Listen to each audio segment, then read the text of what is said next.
Hi అండి. నా పేరు సంధ్య. ఈరోజు మనం టేస్టీ, హెల్తీ పెసరపప్పు జామున్ చేసుకుందాం. ముందుగా గ్లాస్ పెసరపప్పుని తీసుకొని డ్రై రోస్ట్ చేసుకోవాలి. తరువాత కుక్కర్‌లోకి తీసుకోవాలి.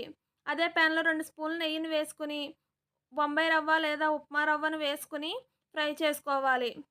కుక్కర్‌లోకి తీసుకున్న పెసరపప్పును శుభ్రంగా కడిగి ఒక గ్లాస్‌కి 2 గ్లాసులు వాటర్ వేసుకొని గ్యాస్ మీద పెట్టి ఉడికించుకోవాలి. తరువాత ముందుగా ఫ్రై అవుతున్న ఉప్మా రవ్వలో 2 గ్లాసుల పాలను వేసుకొని ఉడికించుకోవాలి. ముందుగా ఉడికించుకున్న పెసరపప్పును కూడా వేసుకొని, హాఫ్ కప్పు మైదాను కూడా వేసుకొని, ఒక ముద్ద కింద చేసుకోవాలి. తర్వాత చిన్న చిన్న బాల్స్ కింద చేసుకొని, చూపిస్తున్న విధంగా ఫ్లవర్ డిజైన్ చేసుకొని, ఒక ప్లేట్‌లోకి తీసుకోవాలి. బాగా హీట్ అయిన ఆయిల్‌లో ముందుగా రెడీ చేసి పెట్టుకున్న గులాబ్ జామున్లు వేసుకొని, గోల్డెన్ బ్రౌన్ కలర్ వచ్చే వరకు ఫ్రై చేసుకొని, ఒక ప్లేట్‌లోకి తీసుకోవాలి.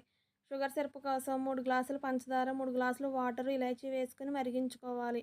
ముందుగా ఫ్రై చేసుకున్న గులాబ్ జామున్‌లో చూపిస్తున్న విధంగా షుగర్ సిరప్‌ని వేసి మూత పెట్టుకుని తర్వాత సర్వ్ చేసుకుంటే tasty, healthy gulab jamun ready.